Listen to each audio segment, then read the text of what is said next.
Aviso, eu vou fazer apenas um vídeo sobre o Guerra Civil. Metade do vídeo vai ser sem spoilers, a primeira parte, e a segunda parte com spoilers. No momento que você vê essa tarja vermelha em volta da tela, é porque aquela parte tem spoilers, então fiquem atentos.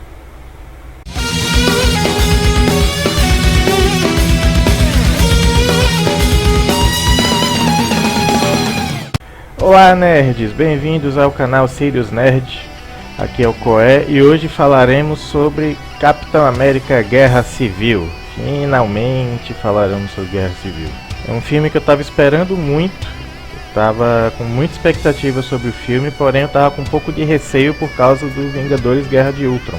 Eu esperava que a Marvel fosse pisar na bola novamente, mas finalmente a Marvel voltou a acertar. We need to be put in check. Whatever form that takes, I'm game. I'm sorry, Tony. If I see a situation pointed south, I can't ignore it. Sometimes I wish I could. Sometimes I want to punch you in your perfect teeth. E vamos começar falando sobre o roteiro do filme. O roteiro que é feito pelos mesmos criadores do roteiro de Capitão América Soldado Invernal e que serão os roteiristas de Vingadores 3. Você consegue perceber características nesse roteiro semelhantes às características de Soldado Invernal. Você vê que é um roteiro que vai direto ao ponto, sem enrolação, que tem tudo na medida certa, diferente de Era de Ultron, que acabou rodeando demais, botando muita referência a outros filmes que virão mais à frente e acabou se perdendo no caminho.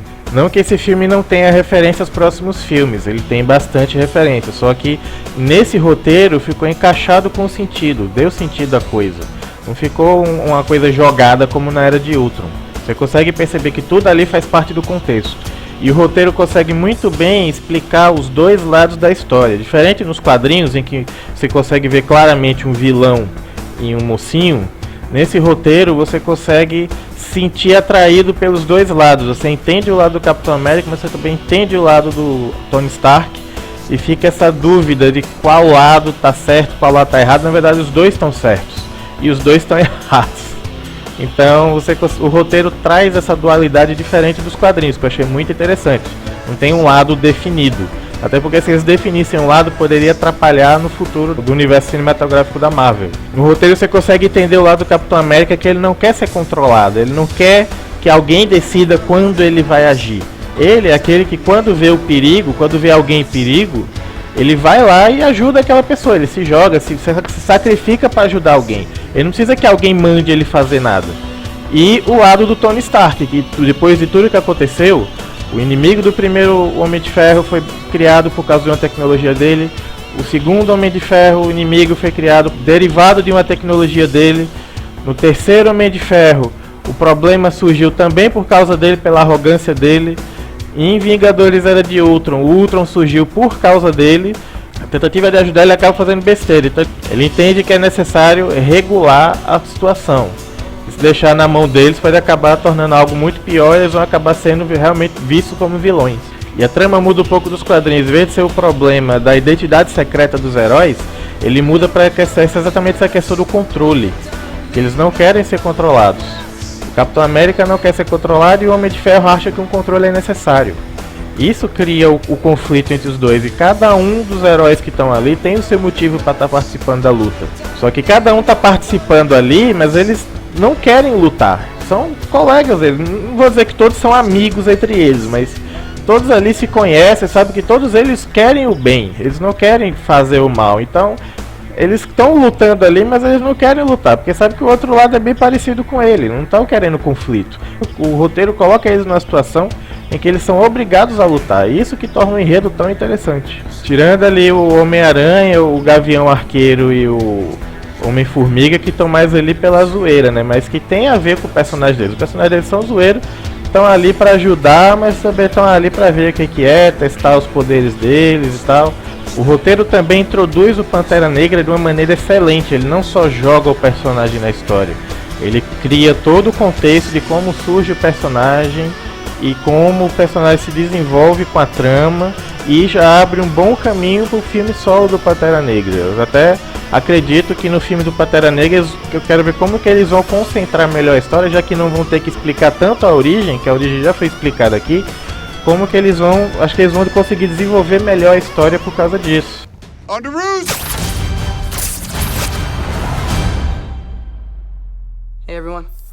E falando em Homem-Aranha, a participação do Homem-Aranha ficou excelente. Eles introduziram o personagem na história de uma maneira única. Não precisaram ter que fazer todo o reboot, não precisaram ter que matar o tio Ben de novo. O enredo amarra isso de uma forma que fica excelente. Eu achei excelente. Não ter que rebootar toda essa história, porque o pessoal já teve 5 filmes do Homem-Aranha, o pessoal tá careca de saber sobre o Homem-Aranha. Então introduz ele na história de uma maneira bacana, que não tem que repetir tudo isso e que possa dar esse prosseguimento para a história dele no universo cinematográfico da Marvel de uma maneira muito boa. Agora, infelizmente, o roteiro peca com o vilão. O Zemo não precisava ser chamado de Zemo, podia ser qualquer outro vilão ou qualquer outro nome, poderia ser um vilão novo criado pelo filme, mas o Zemo não achei que ficou bacana na história. Se ele não está ali, a história se desenvolveria do mesmo jeito. A Marvel tem essa tradição de não desenvolver bem os seus vilões. Tirando o Loki e o Caveira Vermelha, que é mais mérito do ator do que do roteiro, a Marvel não consegue fazer com que os seus vilões sejam tão interessantes quanto seus heróis. Ela peca muito nesse quesito. E a Marvel tem vilões de qualidade nos quadrinhos. E falando em atores, os atores nesse filme estão excelentes. O Robert Downey Jr. está muito bem no filme. O Chris Evans, por incrível que pareça, está atuando muito bem no filme. O Tom Holland como Homem-Aranha é um dos melhores Peter Parkers.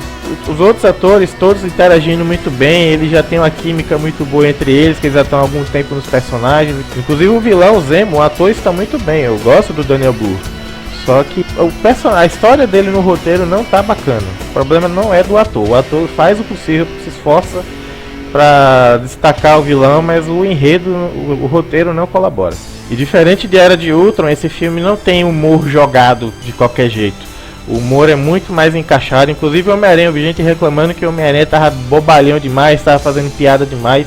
Quem falou isso não conhece as histórias do Homem-Aranha. O Homem-Aranha, o que eu mais gostava dele era exatamente isso, que ele tava lutando, uma luta séria, e ele lá zoando, desequilibrando psicologicamente o vilão, com as piadas, com as brincadeiras, com as palhaçadas, entendeu? Isso não fazia com que a luta deixasse de ser séria. E isso tá exato no Guerra Civil. Eles acertaram muito bem o humor do Homem-Aranha e o humor como um todo no filme. Eu acho que o filme tem humor na dose certa, tem a seriedade na dose certa, porque é uma treta muito séria. Então os heróis ali estão tendo que lutar com os próprios amigos, mas eles conseguem encaixar o humor de uma maneira muito bacana. But the safest hands are still our own.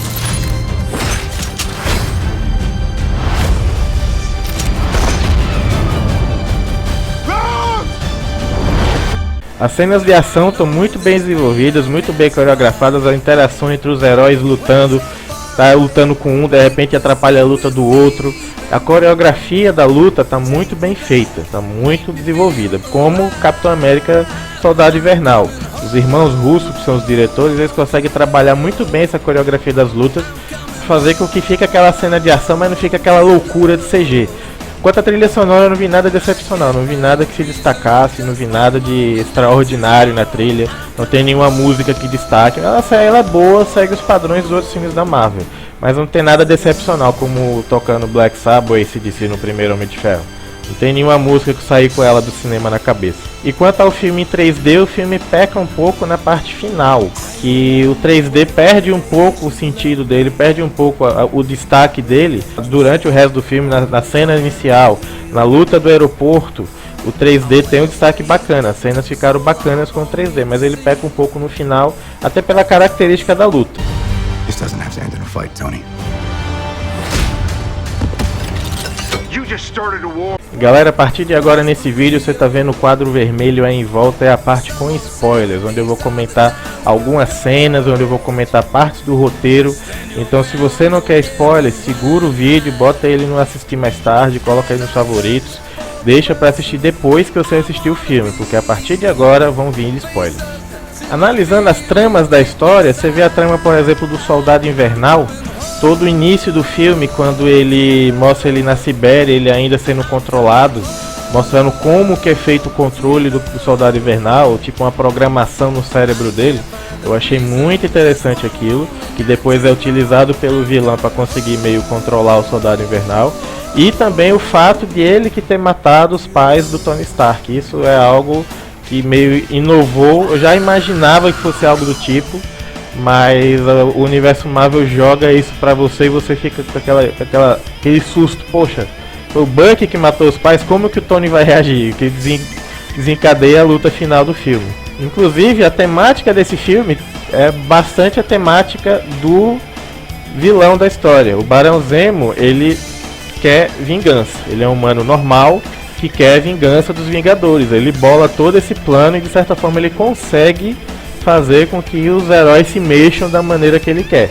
Não apenas isso, o Tony meio sente a vingança naquela moça que aparece logo após a palestra dele, que é referência aos quadrinhos da mãe de Stanford, que ela quer vingança, mas ela não tem ela não bola o plano para se vingar dos Vingadores como o Zemo bola. Talvez ela não tenha a índole também de fazer isso com o pessoal.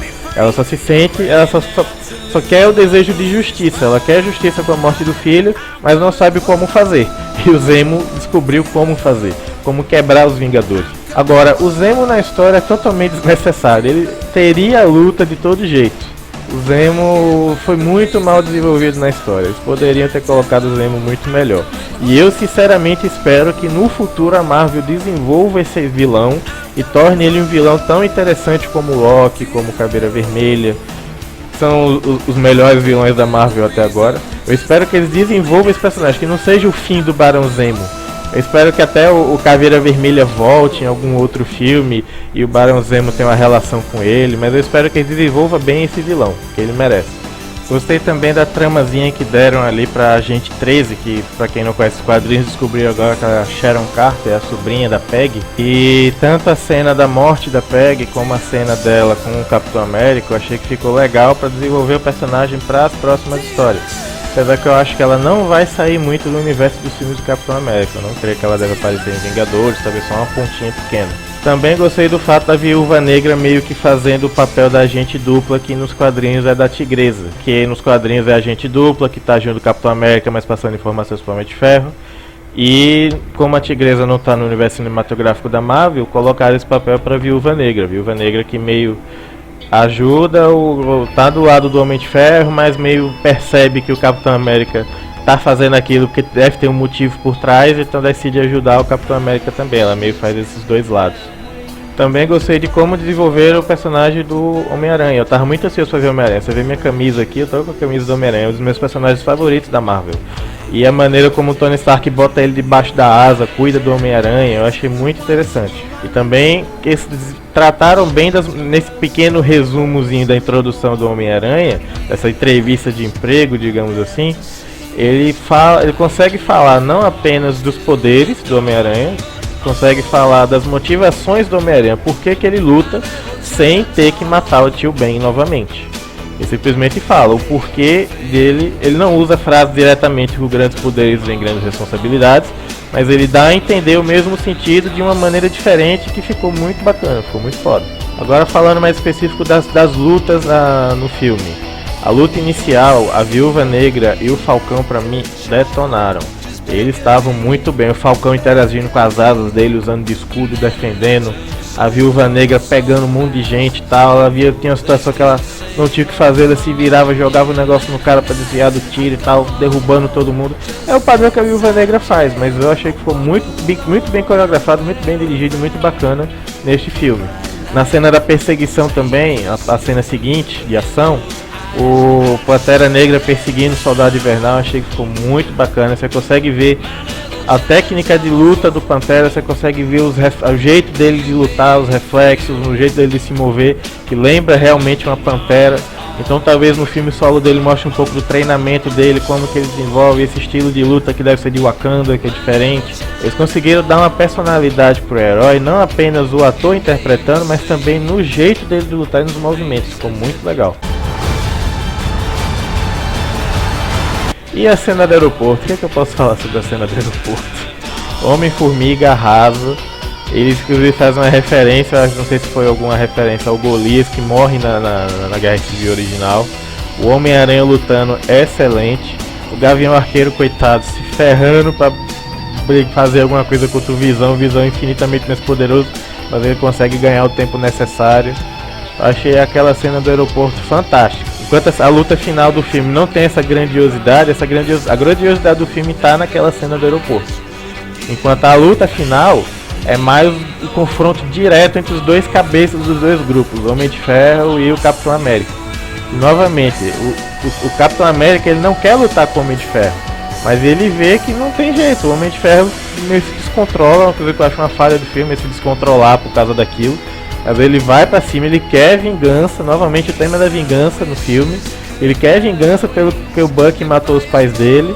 E o Capitão América tá ali, ele vê que ele não tem jeito, ele não vai conseguir convencer o Tony a parar, então ele vai pra cima e dá um pau no Homem de Ferro.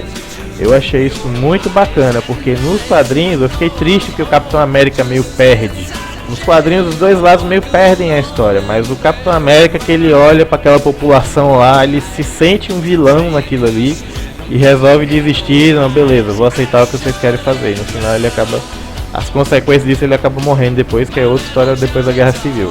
Eu gostei muito, porque eu li o livro da Guerra Civil, eu li os quadrinhos da Guerra Civil, e eu fiquei triste com o final da história, o Capitão América simplesmente desistindo. Pra mim tinha que ir até o final, tinha que dar uma porrada, porque nos quadrinhos principalmente o Homem de Ferro é que estava errado.